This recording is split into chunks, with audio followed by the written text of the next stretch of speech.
attacked his own Justice Department on Twitter over the Russia probe. Was it a threat? Here to react is former Trump campaign manager Corey Lewandowski. Corey, thanks very much for taking the time. Happy to be here, Jim.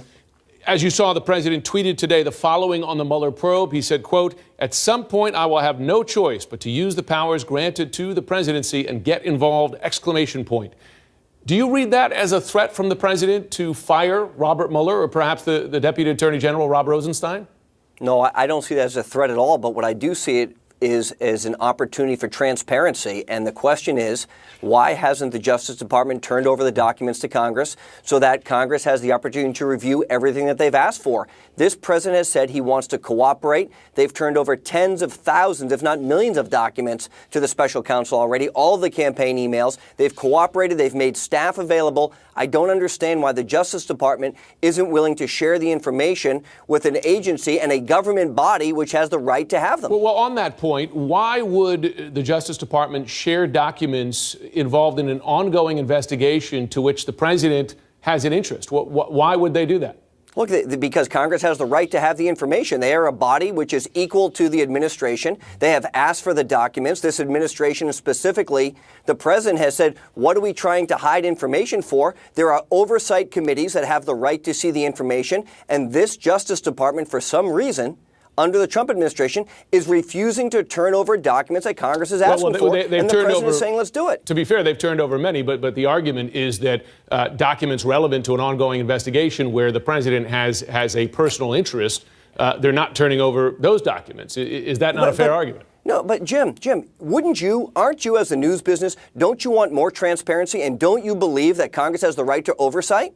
Well, I believe that the Congress has a right to oversight. I'm not a lawyer, so I'm not a lawyer I do know that their argument is that it's an ongoing investigation and the president is a party to it. But Jim, what does that have to do with turning over the documents to a select group of individuals who have oversight over the Department of Justice to review this? What does that have to do with the president whatsoever? Look, what's amazing is the administration, the president, is asking the Department of Justice to turn over the information in the air of full transparency to the individuals in Congress who have oversight authority that have the legal right to review the documents. I don't understand why the press would even question this. They should be praising the president for this call. Let me ask you this question. When he said, "I may need to get involved," exclamation point, what does he mean by get involved? If he doesn't mean, as you say, firing, whether it be Mueller or Rosenstein, what does he mean by getting involved?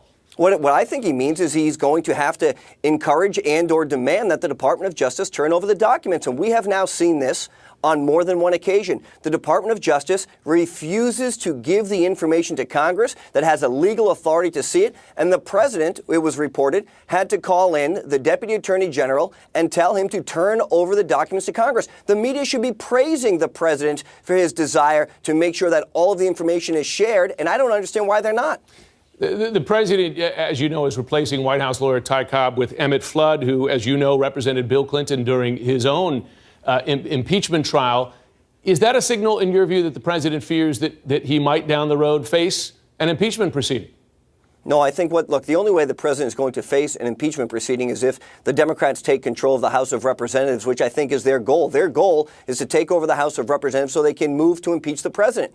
But changing the attorney is probably par for the course when you have Rudy Giuliani. Mayor Giuliani is coming on to the legal team, and he is bringing his people in that he wants to work with to have a different look and a different opportunity to review the materials. That's very common. Ty Cobb and others have been there for almost a year now, and it looks like what they told the president, that the investigation was going to end originally in November of last year, then December, and then January. It's still going, and the president obviously wants somebody new to come in and take a look at it. Why did the president tweet then, just a little over a month ago, that he was very happy with his lawyers and at the same time accused the New York Times of purposely writing a false story when they said that these very moves, these very replacements were under consideration?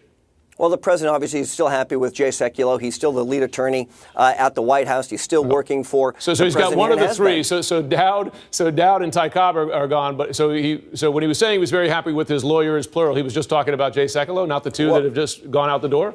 Well, look, I think Ty's retiring, so I think he's entitled to do that. He's had a long and distinguished career, and so him retiring is something that's perfectly available. And look, he's not leaving the door today. He's leaving at the end of the month, so he's given a 30 days notice, and so he's still on the team, and they're going to continue to bring in additional people so the president can be well represented. Well, CNN's reporting that he had real disagreements with the president as to how he handled the special counsel. I do want to ask about the leaked questions that we saw and that give an indication of the topics that Robert Mueller wants to ask the president about if they are able to sit down. One of them was this one. What knowledge did you have of any outreach by your campaign, including by Paul Manafort, to Russia about potential assistance to the campaign? You were campaign manager until June of 2016.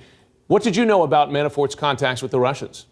I knew nothing. And the first time I knew that Mr. Manafort had offered to provide a private briefing to someone in Russia was when the emails were published in one of the publications. And that's the first I ever knew of it. I can tell you this. I never had any contact with Russians. Nobody I knew had contact with Russians. And if Paul Manafort was having some type of communication, then he should answer for that. But I didn't know of anybody who ever contacted any Russians on the campaign. So just on that issue, have you been interviewed by the special counsel, have been asked to be interviewed by him?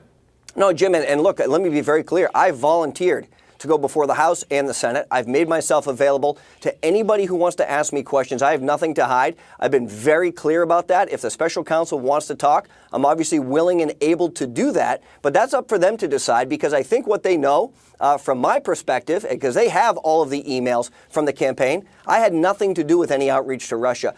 During my tenure as the campaign manager, I knew of nobody who was doing any outreach to Russia. And if they have information that shows that people were inappropriately reaching out to Russia, I'm sure they're talking to those people, but they know it wasn't me.